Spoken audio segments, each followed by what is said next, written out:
तरह इस कानून को फाड़ता हूं। ये इस देश में झगड़े पैदा करने का काम बीजेपी करना चाहती है। श्री असाउद्दीन ओवैसी। बहुत शुक्रिया सर। स्पीकर सर, मैं ये वक्फ तरमीमी बिल की मुखालिफत में खड़ा हुआ हूँ।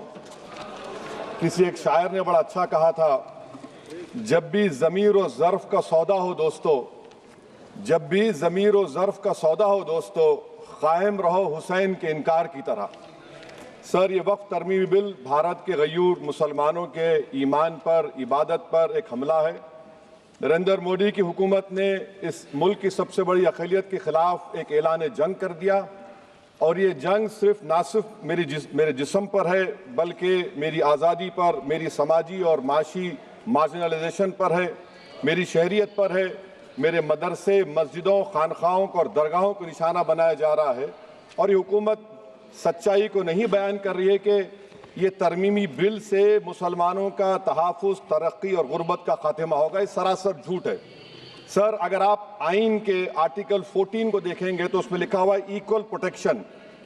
अब आप देख लीजिए सर कि हिंदू, सिख और जैन को और बौद्ध को उनके एंडोमेंट में तहफ़्फ़ुज़ मिलेगा, क्योंकि उनका एंडोमेंट बाय यूज़र बरकरार है और उनका एडमिनिस्ट्रेशन उनके हाथ में होगा। वे गैर हिंदू या गैर उनके मजहब का आदमी दान भी दे सकता है उनके लिए, और एंडोमेंट बोर्ड का तहफ़्फ़ुज़ भी मिलेगा, क्योंकि उसके ऊपर ओवरराइडिंग क्लॉज अप्लाई नहीं होगा, लिमिटेशन का कानून उस पर अप्लाई नहीं होगा। उसके बरक्स ऑपोजिट आप देख लीजिए, मुस्लिम वक्फ को वक्फ बाय यूज़र निकाल दिया गया। एक मुस्लिम वक्फ की जायदाद पर कब्जा होगा, लिमिटेशन लगेगा, तो जो एनक्रोचर है, जो खाबिज है, वो रातों रात मालिक बन जाएगा और एक गैर मुस्लिम वक्फ बोर्ड को एडमिनिस्टर करेगा। ये आर्टिकल 14 के इक्वल प्रोटेक्शन का वायलेशन। अब आर्टिकल 14 में सर इक्वालिटी बिफोर लॉ भी है, और उसका कैसा वायलेशन हो रहा है कि कोई आर्बिट्ररी स्टेप नहीं ले सकता और कोई भी ऑफिशियल किसी भी तरीके से गलत आर्बिट्ररी फैसला नहीं लेगा। यहां पर आप एक डेजिग्नेटेड ऑफिसर को रखकर वो फैसला लेगा कि ये जायदाद वक्फ की है, गवर्नमेंट की है। क्या ये प्रिंसिपल्स ऑफ नेचुरल के खिलाफ नहीं है, जिसका तकर्रुर एग्जीक्यूटिव करती है?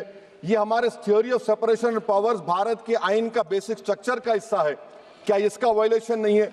सर, आर्टिकल 25 का वायलेशन कैसे है कि आप मुसलमानों से वक्फ बाय यूज़र छीन रहे हैं और फिर आप कर्ब कर रहे हैं वक्फ वाल औलाद को, मगर वहीं पर दूसरे धर्म के मानने वालों को उनके मजहब पर चलने की पूरी इजाजत है। लफ्ज जो आर्टिकल 25 में इस्तेमाल हुआ सर, वो इक्वली एंटाइटल्ड, यहां पर मुसलमानों के इक्वल एंटाइटल्ड नहीं हो रहा। अभी हम गृह मंत्री का, वजीर दाखिला का यहां पर उनका हमने तकरीर सुनी, यहां पर वो ये कहते हैं, वजीर दाखिला, शायद वो कटमुल्ला की जबान ना कह दें, वजीर दाखिला कहने पर वजीर दाखिला ने अपने बयान में कहा कि बोर्ड और काउंसिल जो होगा वो माने वक्फ इस्लाम से अलग है। सर, अगर ये बात सच है आपकी, तो फिर आपको ये कानून बनाने की जरूरत ही नहीं है। आप एक नॉन स्टैट्यूटरी बॉडी बना दीजिए।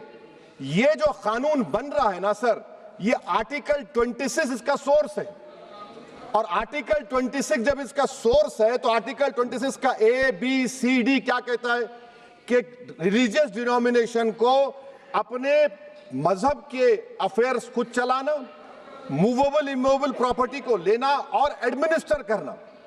जब हिंदू धर्म को, बौद्ध धर्म को, सिखों को यह राइट दिया गया है, तो आप कैसे मुसलमानों से छीन रहे हैं? तो ये आर्टिकल 26 का ग्रेव वायलेशन है। तो सर, अब वक्फ बाय यूजर का मामला देखिए, मिनिस्टर साहब ने कहा कि एंक्रोचमेंट हो रहा है, 17,000 एंक्रोचमेंट हुए हैं। तो यही नरेंद्र मोदी की हुकूमत ने 2014 में उस वक्त के मंत्री ने एक वक्फ properties eviction of unauthorised occupants bill को इंट्रोड्यूस किया। आपने विड्रॉ कर लिया 2024 में उसको। क्यों विड्रॉ किया सर आपने? जब आप मान रहे थे कि एंक्रोचमेंट हो रहा है तो आपने बिल को विड्रॉ कर लिया। अच्छा सर, अब वक्फ बाय यूजर को आपने निकाल दिया, माने कंडीशन क्या लगाए कि अगर उसमें डिस्प्यूट होगा और गवर्नमेंट प्रॉपर्टी होगी। सर, डिस्प्यूट तो है। मिसाल के तौर पर मोहिबुल्ला साहब जिस मस्जिद के इमाम है, पार्लियामेंट के सामने मस्जिद है सर, 123 प्रॉपर्टीज में मस्जिद है, डिस्प्यूट चल रहा है। कल कलेक्टर या डिस्ट्रिक्ट ऑफिसर बोलेगा कि भाई साहब ये गवर्नमेंट प्रॉपर्टी है, स्टिकर लगा दिया जाएगा, मस्जिद बंद, गवर्नमेंट प्रॉपर्टी हो गई, होगी ना सर। अब ये बताइए, आप जब से यहां पर पूरे बीजेपी रूलिंग पार्टी हमको ज्ञान दे रहे हैं कुछ नहीं होगा, कुछ नहीं होगा, मैं दलील के साथ बता रहा हूं आपको। ये मस्जिद दिल्ली गवर्नमेंट बोलती हमारी है, वक्फ दिल्ली वक्फ बोलता हमारी है, तो सर वक्फ बाय यूजर, अगर मैं अपनी गवर्नमेंट के खिलाफ वक्फ बोर्ड वक्फ बाय यूजर इस्तेमाल नहीं करेगा तो क्या है सर। अच्छा, ये अमेंडमेंट जब हो जाएगा तो मुझे कहने दीजिए सर, सिर्फ प्राचीन मंदिरों की हिफाजत होगी, मस्जिदों की नहीं होगी। अब सर आप आ जाइए, अगर डिस्प्यूट मेरा एंशिएंट मॉन्यूमेंट से वक्फ का, एक मिसाल दे रहा हूं, दिल्ली में 172 वक्फ प्रॉपर्टीज एएसआई कंट्रोल में है, मैं तो हार ही गया वो, क्योंकि मेरे पास डॉक्यूमेंट नहीं है। आप कह रहे हैं कि डॉक्यूमेंट चढ़ाओ, अगर मेरा गवर्नमेंट से डिस्प्यूट चल रहा है मैं तो क्लेम ही नहीं कर सकता, क्योंकि आप जज बनेंगे, आप ही फैसला करेंगे, और जब तक आप फैसला नहीं करते वो वक्फ की प्रॉपर्टी नहीं होगी, वो प्रोविजन डाल दिया आपने। अच्छा, अगर मेरा डिस्प्यूट एनक्रोचर से होगा सर, तो एनक्रोचर में तो आपने तो 107 को डिलीट कर दिया, आप रातों रात खाबिज को, एनक्रोचर को मालिक बना रहे हैं। सर मैं ये पूछना चाहता हूं आपके जरिए हुकूमत से, एक मुंबई में एक बहुत बड़े दौलतमंद है, खोजा बरादरी का यतीम खाना था, उन्होंने 2004 या 5 में 22 करोड़ में खरीद लिया। वो केस सुप्रीम कोर्ट में कि आप उनको मालिक बनाना चाहती है लिमिटेशन एक्ट अप्लाई करके, हमको बताइए, हम जानना चाह रहे हैं। और सच्चर कमेटी ने सर 2007 में कहा कि दिल्ली के 123 प्रॉपर्टीज की मार्केट वैल्यू 6000 करोड़ की। आज हम 2025 में आ गए, क्यों आप उन प्रॉपर्टीज के खिलाफ पड़े हुए? 1976 में उस वक्त के वजीर आजम इंदिरा गांधी लेटर दिखा, इसको आप दे दीजिए, मगर आप उसको मानने को तैयार नहीं है। तो सर और एक जो झूठ फैलाया जा रहा है, management empowerment efficient development, sir this bill takes any management from the hands of Muslims, disempowers the waqf in comparison to any other stakeholder, takes away the efficiency of administration and hampers development. Waqf disempowerment in the name of efficiency, inefficiency is being created. The progress of development from pre-independence till today is sought to be destroyed. Sir अभी हमारे home minister साहब ने फजल पुकाया case का जिक्र किया। Sir मैं आपसे गुजारिश करूंगा कि होम मिनिस्टर जरा अच्छे लोगों को रखकर इंफॉर्मेशन ले, फजल पुकाया का ऑबिटर क्या है? इट इज ऑबिटर, वो रेशियो डिसेंडेंट नहीं है जो आपने कहा है। अच्छा सर, शेड्यूल ट्राइब के बारे में कहा, क्या शेड्यूल ट्राइब में मुसलमान नहीं होते? शेड्यूल कास्ट में नहीं होता मुसलमान, शेड्यूल ट्राइब में मुसलमान होता। तो क्या आर्टिकल 25 मेरा चला गया, आर्टिकल 26 चला गया, आर्टिकल 14 चला गया, 15 चला गया, 29 चला गया? लक्षद्वीप का एक मुसलमान एमपी है, क्या उसको राइट नहीं है क्योंकि ट्राइबल है? क्या कह रहे हैं आप? इस ऐवान को क्यों गुमराह कर रहे हैं आप शेड्यूल ट्राइब के नाम पर? सर और एक चीज जो आपको बता रहा हूं सर, अब आप जब आर्टिकल 26 से मेरा सोर्स है, तो आप सेंट्रल वक्फ काउंसिल में 22 में से 10-11 आप नॉन मुस्लिम को बना सकते हैं, रिलीजन न्यूट्रल आपने कह दिया, और आप बनाएंगे, क्यों बनाएंगे आप? स्टेट वक्फ बोर्ड में 7 नॉन मुस्लिम होंगे और 4 मुसलमान, क्यों होंगे? क्योंकि आप लॉ में 95 में डायरेक्ट मैनेजमेंट में ले सकते हैं 5 साल के लिए। आप वक्फ बाय यूजर को आप कलेक्टर डिस्ट्रिक्ट ऑफिसर बोलेगा ये वक्फ की प्रॉपर्टी नहीं है, तो वो वक्फ बोर्ड खामोश बैठ जाएगा, कुछ एक्शन ही नहीं लेगा, क्योंकि वो आपके प्यादे हैं।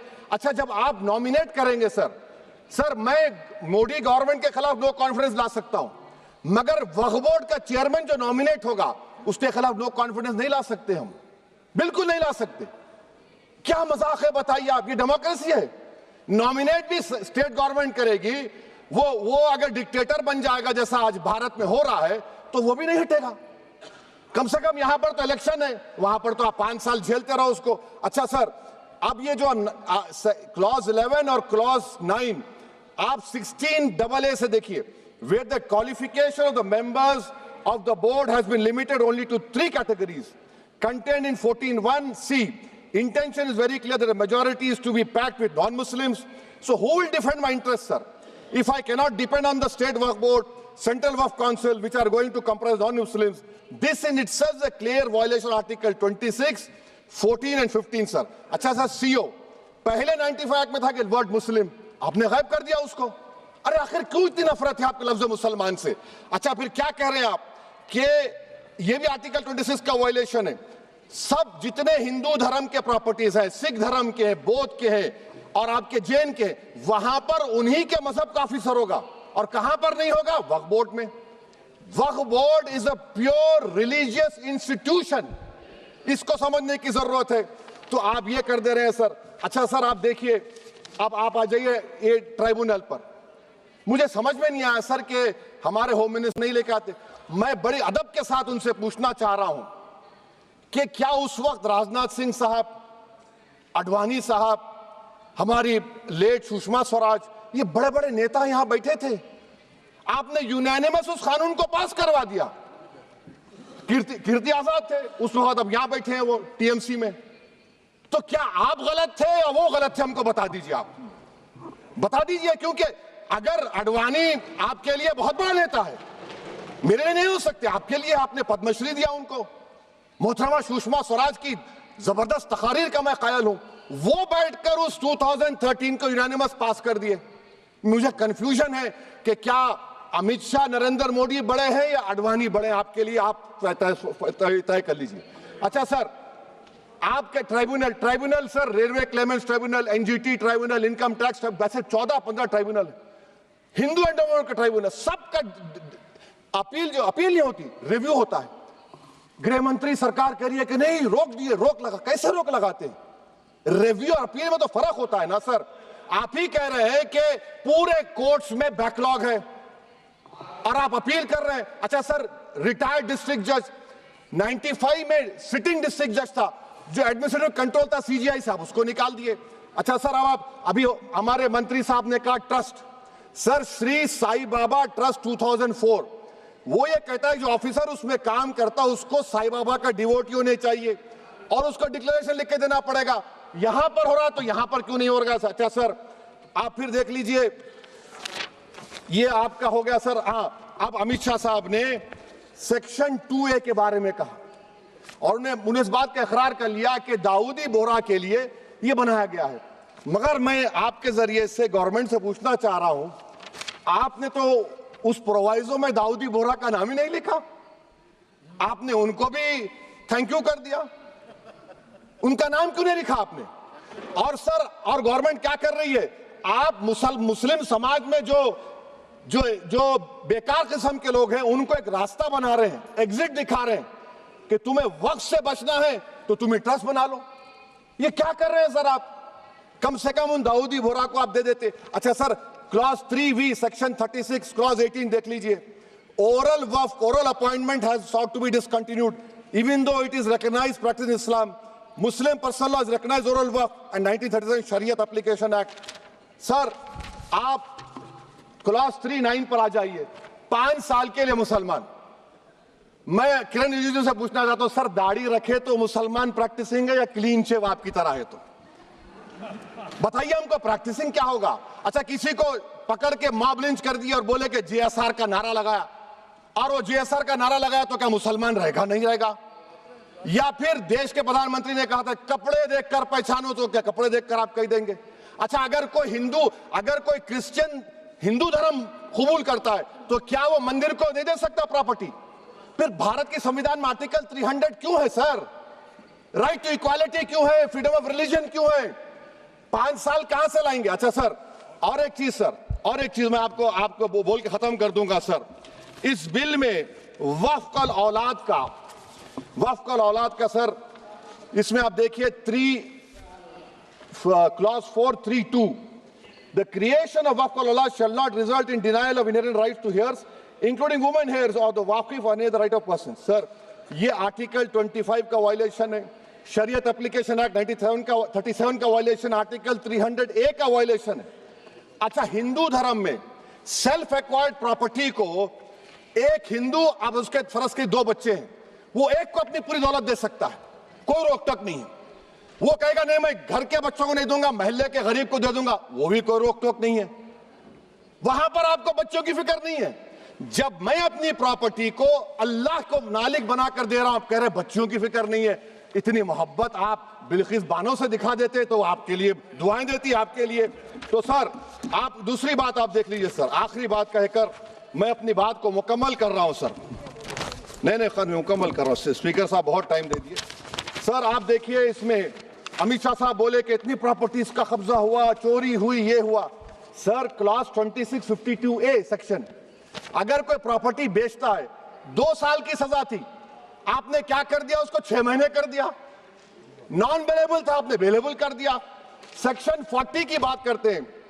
सेक्शन 40 में सर हमको जो ज्वाइंट वर्किंग कमेटी का जो नोट्स दिए, उसमें मिनिस्ट्री ऑफ माइनॉरिटी अफेयर्स ने कहा कि 30 साल में 515 केसेस सेक्शन 40 के और सिर्फ 8 लोग कोर्ट को गए।